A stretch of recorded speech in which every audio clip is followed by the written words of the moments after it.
嗨，大家好，欢迎回到静香的频道。上期关于在加拿大租房的相关法律问题的视频发布后一些网友呢就加了我的订阅号，发了私信问我一些他们比较关心的问题。我把这些问题呢在这个视频做了一个总结，所以呢这期视频仍是静香主打的加拿大实用生活信息分享时刻。还是那句话，如果你目前或者未来呢要在加拿大当房东或者租客，我敢打保票，这期内容你看了一定会受益良多。顺便提一下大家可以关注一下我的订阅号和我刚开始做的小红书。订阅号呢会发布跟视频相应的文章，小红书呢会发一些加拿大日常干货，比如教育旅游的小常识，以及一些短视频。那么网友问我的最多的一个问题呢，就是什么情况下房东进入租客的房间算合法？什么情况算不合法？作为租客呢，是有权禁止房东违法进入租房合同上住址的房间。房东如果想进入至少要提前24小时，且不能超过30天的书面通知。通知上呢，要有进入的日期、时间段和原因。疫情期间呢，还有一些特殊的要求，比如房东进入租客房间呢，必须戴口罩，而且不能用手触摸租客的任何家具。房东最多只能带不超过6个人进入租客的房子。只有一种情况，房东可以在不提供24小时书面通知情况下进入租客的房间，就是在紧急事件的时候，比如房子漏水、淹水或者着火了。那么第二点我要讲的是维修责任的归属问题。房东呢是需要负责租客房屋的修理的，确保租客的人身安全。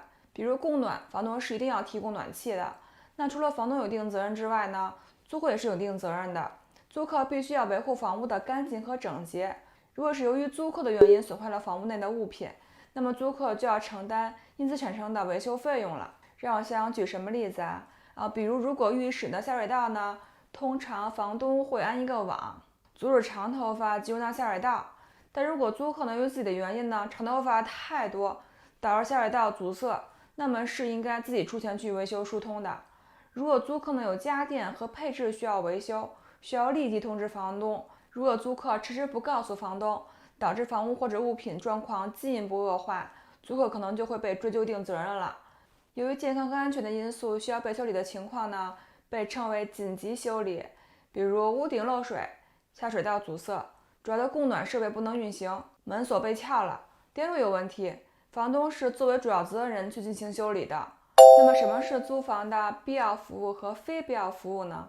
房东呢是不能擅自停止必要的租屋服务的。必要服务呢，比如热水、供暖系统、电梯。房东呢可以停止一些非必要服务，但需要提前30天进行书面通知，并且在房租中呢减少一部分相应的费用，比如网络、有线电视。公寓的话呢还有停车位和储物间等。在疫情期间呢，有些公用物品，房东可以合理的限制租客的使用，比如电梯间、洗衣房、大楼里的健身房等等。那么网友问我的最多的问题呢，就是关于租金涨幅的问题。在加拿大呢，房东可以每12个月涨一次租金。2021年的房租增长本来是1.4%，但由于疫情，目前最新的规定是到2021年年底都不允许房东给租客增加任何的房租。但有以下情况是特例，比如非盈利的房屋，或者有新的租客，比如租客想把朋友的名字加在合同上，或者是 RTB 的命令。正常情况下，涨租金房东是需要提前3个月书面通知租客的。那么如果房东或者租客需要给对方出具文件或者写信，那么对方收到文件的法定时间是怎样计算的呢？如果是当面交给租客或者房东，算作当天收到；如果是传真贴在门上放进邮箱，算作第3天会收到；如果是邮寄出去，那么邮寄的第5天才算作收到。了解这点呢非常重要。比如租客想搬走了，应该何时通知房东呢？后边会说到。那么租客和房东的沟通方式都有什么呢？如果租客和房东需要沟通，尽量用书面的形式进行。常用的沟通方式呢，有电子邮件、短信，还有社交媒体的方式都是可以的。比如通知房东物品需要修理，社交软件里的沟通呢，也是算是有效的证明。但正式的文件，比如租客告诉房东我要搬出去，或者房东要让租客搬出去，就不能用社交软件的方式沟通了，而是需要正式的文件，比如短信或者电子邮件。接下来我们说一下搬出通知。如果是月租房的租客呢，想搬出房子，就是退租，至少需要提前1个月通知房东。如果是9月30号想搬出呢，那么8月31号就要通知房东，我下个月不租了。那么怎么才能算作我被通知到呢？想想看啊，我刚才可说了，如果想不出来，请把视频跳回到第5点，再好好看一下。我再举个例子啊，如果租客是8月31日亲自将搬出通知交给房东，那么算作8月31日当天正式通知到房东。但如果通知是传真、邮寄等方式，租客需要考虑一下时间的问题。所以如果以这种方式通知呢，那么最好给自己多留几天时间操作比较保险。如果是9月1日才通知房东，那么房东很有可能会向你收取下个月的一部分的租金。9月30号搬出的时候呢，通常结束时间是在下午1点，除非租客跟房东商量之后，房东同意你晚些时候搬出。如果是定期合同呢，就是1年的合约，租客需要提前解约，那么租客需要征得房东的同意，房东可能会收取一定的违约金，需要租客自己跟房东进行商量。同时房东呢，需要积极去寻找下一个租客，房租的价格是要合理的，而且要接受任何合理的租客。这意思就是说，不能以我找不到合适的租客，我提高房租了，我就要多收一些上一个租客的罚金，那这是不行的。那么房东在什么时候必须把押金退给租客呢？房东必须在15天之内退还给租客押金。租客有义务向房东提供下一个住址。房东如果15天之内没有退还押金呢，租客可能会通过 RTB 向房东申请让房东归还2倍的押金。RTB 呢，就是 BC 省的管理房屋租赁的政府部门，我在这期视频里提到过，视频连接呢在描述栏里。接下来我要说一下房东会感兴趣的话题就是房东驱逐租客的4种方式。房东呢，如果想要租客搬出自己的房子，提前结束租约，是可以给到租客的一个驱逐通知的，有4种方式。第一种呢，就是10天的驱逐提醒。租客呢，如果没有按时支付房租，或者没有支付足够的房租，房东就可以给租客下一个10天的驱逐令。那么如果租客在接到10天的驱逐令之后的5天之内呢，付清了房租，是可以取消这个驱逐令的。第二个呢，就是1个月的驱逐提醒。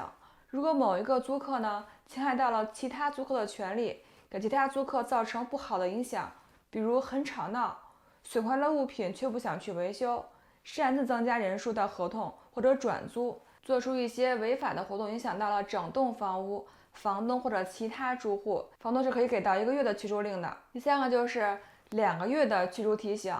如果房东或者房东的家人呢，想搬进租客住的房子，租客会得到2个月的驱逐令。这里房东的家人是包括房东的配偶、房东的父母或孩子、房东的配偶的父母或孩子。第4个就是4个月的驱逐提醒。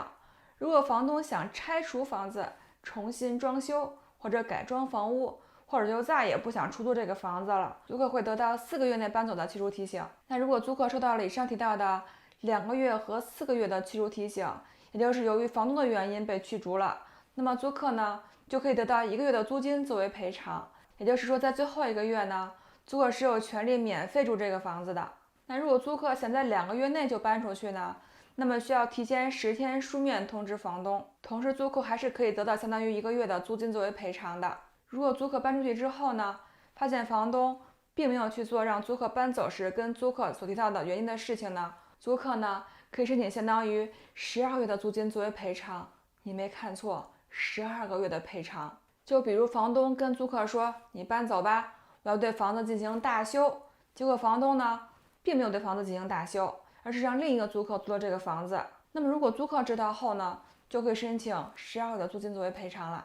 这种情况呢，主要是发生在 house 的房东身上，因为公寓的话呢，租客不方便去查，但是别墅的话呢，租客来几次在房子外边观察观察就能知道了。那么为了避免被房东驱逐租客应该履行以下的责任：按时交房租，保持房屋的整洁。如有物品要维修呢，就尽快通知房东。在房屋正常损耗之外呢，如有任何损害房屋的情况呢，需要租客自己出钱负责维修。不要不合理的打扰到别人，不能做任何违法和危险的事情，比如在房子里私自种大麻，这是房东最怕的。因为有过大麻记录的房屋呢，很不好卖。房东在出租房屋的时候呢，也有一些主要的责任，比如提供租房合同的复印件，做搬入搬出时的房屋状况调查报告。如果租客的房租呢交的是现金，应该提供收据给租客，按时退还押金，及时维修房屋，确保房屋的状况呢是在健康的、安全的环境中提供安静的环境。好啦，这就是我本期要跟大家分享的内容。还有最重要的一点，别忘了帮我点赞、订阅并打开通知小铃铛哦。如果你也有留学或者移民的意愿，并且想马上开始准备，你也可以关注我的微信订阅号。关注后呢，会跳出静香的微信哦，加我。我们的加拿大本地持牌移民顾问呢，会给你提供最适合你留学移民的靠谱方案，并且我们的人力资源专家和猎头团队也同时会给你提供来到这里的职业规划。岁月静好，环看静香，我是静香，愿与你分享北美移民生活心得和使用信息。我在北美大陆等你，我们下期见啦！